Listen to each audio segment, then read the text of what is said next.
सबको जय मसीह की। मैं जतिन बब्बर और आप देख रहे हैं मसीह परिवार चैनल। जैसे कि आप सब जानते हैं कि मैं इस चैनल पे प्रभु के अलग अलग दासों की वीडियोस डालता हूं, तो अगर आपको हमारा चैनल अच्छा लगता है तो आप इस चैनल को ज़्यादा से ज़्यादा सब्सक्राइब जरूर करें, ताकि आप प्रभु के वचन को सुन सके। वीडियोस को ज़्यादा से ज़्यादा शेयर करें, ताकि जिन लोगों तक वचन नहीं पहुंचा उन तक भी वचन पहुंच सके।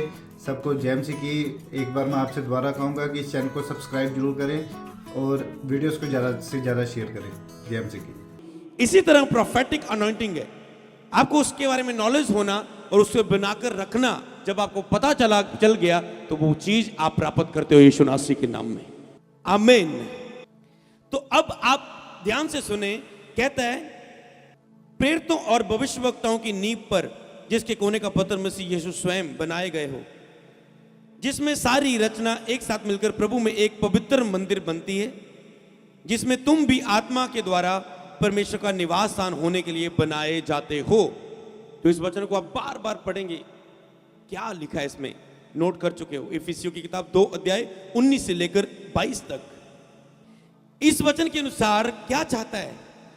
जब मैंने इस वचन को पढ़ा तो मैंने भेदों को लिखा। नबी का यह काम है वचन को पढ़ना, उसके भेद को प्राप्त करना और लोगों को देना। उस वचन को देने से लोग फ्री होते हैं। पिछली मीटिंग में, संडे मीटिंग में, एक सिस्टर की कैंसर की गवाही थी, कैंसर खत्म होने की गवाही थी। हालेलुया। किसके कारण? उसने बताया कि प्रभु के दास के द्वारा जो हमने शिक्षा प्राप्त की थी, मैं उन वचनों पर अड़ी रही, खड़ी रही, घोषणा करती रही। डॉक्टर दुखी होते थे, डॉक्टर हैरान हो गए, ये कैसे हो गया, ये कैसे हो गया। हालेलुया। तो पद किसके कारण? वचन की शिक्षा के कारण। यह नबी का कार्य है, परमेश्वर से वचन पढ़ते वक्त भेदों को प्राप्त करना और लोगों को देना। यह एक नबी का कार्य है। हालेलुया। तो पवित्र आत्मा क्या चाहता है? पवित्र आत्मा, लिखो इस बात को जो मैंने इस भेद को प्राप्त किया। पवित्र आत्मा चाहता है कि व्यक्ति अपने आप का इनकार करे और आत्मा उसके अंदर परमेश्वर की आवाज बनकर उसे एक नबी के रूप में नियुक्त करें। यह है परमेश्वर की पवित्र आत्मा की इच्छा जो हमारे जीवन में। तो आओ भविष्यवाणी के अभिषेक को प्राप्त करें। जब हम इस वचन को पढ़ते हैं, यहां पर यही लिखे प्रेरितों और भविष्यवक्ताओं की नींव, और जिसमें 22 आयत में लिखा है, जिसमें तुम भी आत्मा के द्वारा, इसके द्वारा, आत्मा के द्वारा परमेश्वर का निवास स्थान होने के लिए एक साथ बनाए जाते हो। तुम भी इस देह का हिस्सा, आत्मा के द्वारा परमेश्वर का निवास स्थान होने के लिए। मतलब पवित्र आत्मा चाहता है आप परमेश्वर का निवास स्थान बने। मूसा को प्रभु ने कहा था, तुम मेरे लिए एक निवास स्थान बनाना जिसमें मैं आया करूंगा, प्रवेश किया करूंगा। तो और ऐसे ऐसे बनाना, ऐसे ऐसे करना। इसी तरह पवित्र आत्मा आज चाहता है कि आप अपने एक निवास स्थान बनाए, पवित्र अपने आप अपने आप में मरे और पवित्र आत्मा आपके अंदर परमेश्वर की आवाज बनकर आपको एक नबी के रूप में नियुक्त करे। हालेलुया। वो निवास स्थान बनाना चाहता है आपको कि पवित्र आत्मा आपके अंदर निवास करे, ठहरे। क्या है नबी का काम? पढ़ेंगे हम इफिसियों 4 की 11 को पढ़ेंगे। यहां पर लिखा है, उसने कुछ को प्रेरित नियुक्त करके और कुछ को भविष्यवक्ता नियुक्त करके, कुछ को सुसमाचार सुनाने वाले नियुक्त करके और कुछ को रखवाले नियुक्त करके दे दिया। अगर हम भविष्यवाणी की बात करते तो हम केवल भविष्यवाणी को पढ़ेंगे। यहां पर उसने कुछ को भविष्यवक्ता नियुक्त करके दे दिया। उसने कुछ को भविष्यवक्ता नियुक्त करके कलीसिया को दे दिया। वो आपको भविष्यवक्ता के रूप में नियुक्त करके लोगों को देना चाहता है। पवित्र आत्मा की ये इच्छा रहती है तो एक रूप को वो प्रेरित के रूप में, नबी के रूप में लोगों में नियुक्त करके लोगों को दे। किस काम के लिए? अब उसका काम क्या है?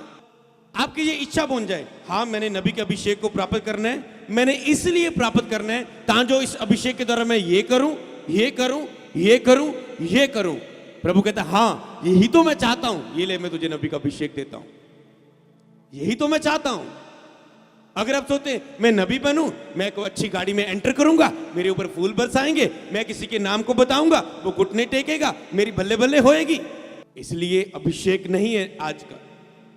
पुरानी अगर सदियों में देखें, पुराने टाइम में नियम में देखें, नए नियम में देखें, लिखा उस समय ये लोग पवित्रता में थे, पाप कम था, इसलिए प्रभु की आवाज आती थी। जैसे जैसे पाप बढ़ा आवाज कम होती गई। हालेलुया। जैसे जैसे पाप बढ़ा, आवाज कम होती गई। आज भी प्रभु इंतजार कर रहे हैं सच्चे नबियों का दुनिया में। हालेलुया।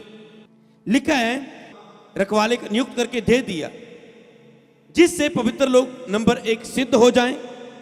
और लिखो अपनी कॉपी पर, लोगों को सिद्ध करना। नबी का काम है लोगों को सिद्ध करना, परफेक्ट करना, लोगों के अंदर से हर कमियों को निकालना, उनके अंदर पाप को निकालना, उन्हें सिद्ध करना, उन्हें व्यभिचार से आजाद करना नबी का काम है। आपने भविष्यवाणियां सुनी, ऐसी बात उनकी जो किसी को नहीं पता। और प्रभु जब भविष्यवाणी के रूप में बोलते हैं तो वो बिलीव करते हैं और यीशु को अपना जीवन देते हैं। हालेलुया। तो लोगों को सिद्ध करना, उनको चोरी से बचाना, निकालना, उनको व्यभिचार से निकालना, उनको नशे से निकालना, उनको झूठ से खिलाफ बोलने से, चुगली करने से, अपवित्र होने से, उनको वचन के खिलाफ जाने से आजाद करना और उन्हें सिद्ध बनाना। जब लोग सिद्ध बनेंगे तो क्या होगा? क्यों चाहता है प्रभु लोगों को सिद्ध बनाना? ये पवित्र आत्मा की इच्छा है। क्या? और सेवा का काम किया जाए। आगे लिखो, सेवा के काम को लाइन करो, सेवा का काम किया जाए। लिखो अपनी डायरी में, ताकि वह लोग सेवा का काम कर सके। परमेश्वर सिद्ध बनाना चाहता है ताकि जो चर्च में लोग सेवा का काम कर सके। आज लोग चर्च में ड्यूटी में पता क्यों नहीं है? वो वॉलंटियर में क्यों नहीं है? वॉलंटियर होने के बाद वो मेन टीम में कभी क्यों नहीं आते? चर्च के खास वर्कों में क्यों नहीं पहुंच पाते? कई लोग, हाँ ठीक है, कई लोग बिजी है, उनको पैसे के कारण अपनी बहुत सारी चिंता जिम्मेवारी हैं, पर कुछ लोग इसी कारण नहीं पहुंच पाते क्योंकि वो सिद्ध नहीं होते, वो परफेक्ट नहीं बनते, वो सिद्धता की ओर नहीं बढ़ते। जिस तरह अब्राहम को कहा, मेरी हुजूरी में चलता जा और सिद्ध बनता जा। जब आप सिद्ध बनते जाते हो तो नबी की अभिषेक की ओर आप बढ़ते जाते हो। हालेलुया। जब आप सिद्ध बनते हो, प्रभु आपको कोई भी सेवा देता है, वो सुसमाचार की हो सकती है, चर्च में लोगों की रखवाले करने की हो सकती है, प्रेरित की हो सकती है, शिक्षा देने की हो सकती है, लोगों को काउंसलिंग देने की हो सकती है, कॉल सेंटर में काम करने के द्वारा। हालेलुया। उनको प्रभु किसी न किसी कार्य में सेवा का काम दिया जाता है ताकि मसीह की देह उन्नति पाए। हम मसीह की देह हैं और वो हमारा सिर है, हम अलग अलग अंग है मसीह की देह में। तो अगर सोचो, अगर मैं प्रचार करूं तो ये कैमरामैन मुझे आपको दिखाए ना, तो क्या ये 40-50 हजार लोग इस बुधवार की मीटिंग को देख पाएंगे? अगर ये कॉल सेंटर रोज 300-400 कॉल ना अटेंड करे तो क्या इतने लोगों की गवाहियां बनेगी? इतने लोगों के दुख प्रॉब्लम्स दूर होएंगी? उनको शांति और उन्नति की बातें मिलेंगी? तो इसीलिए, और बहुत सारे डिपार्टमेंट जो कार्य करते हैं भवन में, मसीह की दी उन्नति पाए। आज लोग घर बैठे चाहते, प्रभु मुझे प्रॉफिट का मसा दे दे, और वो सेवा के काम में नहीं आना चाहते। नहीं मिलेगा अभिषेक। हालेलुया। मसीह की देह में उन्नति पाए, मसीह की देह उन्नति पाए। इसलिए फिर आप सारी चर्च की उन्नति होती। जब एक बंदा कार्य करता है तो सभी देह की उन्नति होती है। मान लो अगर एक बंदा कार्य कर रहा है इस प्रचार को पहुंचाने के लिए, तो सारी देह, सारी कलीसिया की उन्नति हो रही है। अगर कलीसिया, अगर एक अगुआ ब्लेस हो रहा है, बढ़ रहा है, तो सारी टीम बढ़ रही है, सारी टीम की उन्नति हो रही है, सारी चर्च की उन्नति हो रही है। तो इसी तरह अगर कोई चर्च का टीम का मेंबर बढ़ रहा है, मीडिया का मेंबर बढ़ रहा है, कॉल सेंटर का मेंबर बढ़ रहा है, चर्च के रखवाले बढ़ रहे हैं, चर्च के सुसमाचार मजबूत हो रहे हैं, चर्च के टीचर मजबूत हो रहे हैं, चर्च में रखवाले मजबूत हो रहे हैं, पूरा देख रेख करने वाले, मैनेजमेंट करने वाले, तो सारी चर्च की उन्नति होगी। चर्च में अच्छी मैनेजमेंट होगी तो क्या होगा? मैन ऑफ गॉड और रिलैक्स हो पाएगा, वो और प्रभु की आवाज को सुन पाएगा और लोगों के लोग जीवन में नबी के रूप में कार्य कर पाएगा, सारी देह उन्नति पाएगी। तो 3 काम है नबी के, लोगों को सिद्ध करना, इस ताकि वो दूसरा काम सेवा कर सके। सेवा जब वो करेंगे, जब वो एक काम, जब एक जन सेवा करता है तो सारी देह उन्नति पाती है। जब आंख काम करती है, पैर चल पाते हैं। जब हाथ काम करते हैं तो पैर उसे लेकर जाते हैं। जब मुंह काम करता है, अगर ये पैर उसे लेकर नहीं जाएंगे, मुंह वहां पर संदेश कैसे देगा क्रूसड में जाके?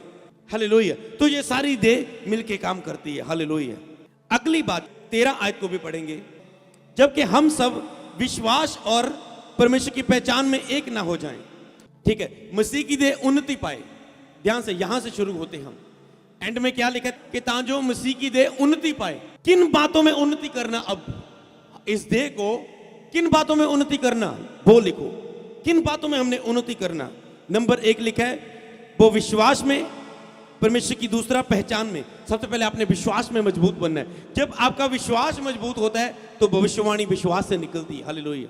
भविष्यवाणी कैसे बोली जाती है? विश्वास से, कि हाँ ये परमेश्वर की ओर से मिला है मुझे, हाँ मुझे ये बोलना है, हाँ मैं इसे विश्वास के साथ बोलता हूं, प्रभु करेगा, हाँ मैं इसे विश्वास के साथ बोलूंगा, डरना नहीं है, मैं करूंगा। कई लोगों का, पास्टरों का एक मेरे पास क्वेश्चन आता है, लोगों का आता है, मेंटरशिप में आता है कि जी प्रभु मुझसे बात तो करता है पर मैं बोल नहीं पाता, मुझे डर लगता है, कि ये शक आ जाता है, क्या ऐसा है?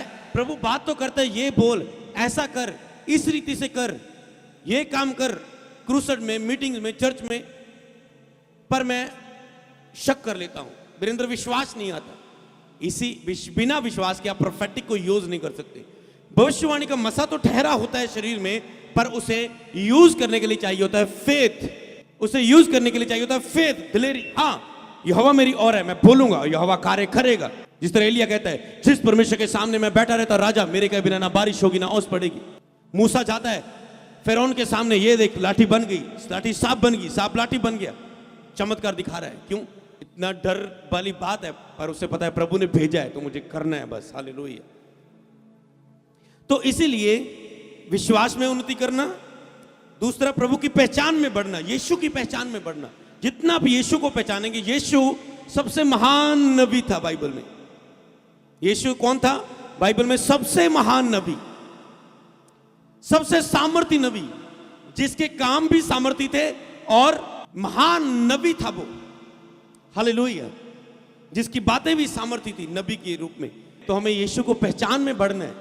जितना हम यीशु को पहचानेंगे कि यीशु दया करने वाला है, हमें नबी के रूप में लोग पर दया करनी है। यीशु शांति देने वाला है, हमें भविष्यवाणी के द्वारा लोगों को शांति देने हैं। यीशु शांति का राजकुमार है। यीशु मसीह दुष्ट आत्मा को डांटता था और चली जाती थी, हमें नबी के रूप में यीशु के नाम में दुष्ट आत्मा को डांटना है। कुछ भी है परमेश्वर की पहचान में, वो क्या चाहता है, वो कैसे प्रेयर चाहता है करें, या वो कैसे चाहता है आराधना करें, वो कैसे चाहता है प्रभु बोझ ले, वो क्या चाहता है आपकी लाइफ में, आपकी पर्सनल लाइफ के विषय में, आपकी पारिवारिक लाइफ के विषय में, आपकी बिजनेस के विषय में, आपकी सेवकाई के विषय में, वो क्या चाहता है, उसकी पहचान में बढ़ना। जब आप पहचान में बढ़ते हैं तो आप सिद्धता की ओर बढ़ते हैं। जब सिद्धता की ओर बढ़ते हैं तो आप पूरी मसीह की डील डोल में बढ़ जाते हैं। डील डोल के बारे में बढ़ना मतलब वचन का पूरा ज्ञान रखना। जब आप वचन का पूरा ज्ञान रखते हैं तो आपके ऊपर भविष्यवाणी का अभिषेक उतरता है। हालेलुया। तो आओ उस भविष्यवाणी के अभिषेक को प्राप्त करें। तो जब आप वचन का ज्ञान रखते हैं तो भविष्यवाणी का अभिषेक प्राप्त होता है। एक बड़ी, अब मोटा करके लिख लो इस बात को, अगर आप भविष्यवाणी के अभिषेक को प्राप्त करना चाहते हैं तो आपको परमेश्वर के वचन पर दिन रात मनन करना है। कौन भविष्यवाणी के अभिषेक को प्राप्त करता है? ये छोटी बात नहीं है।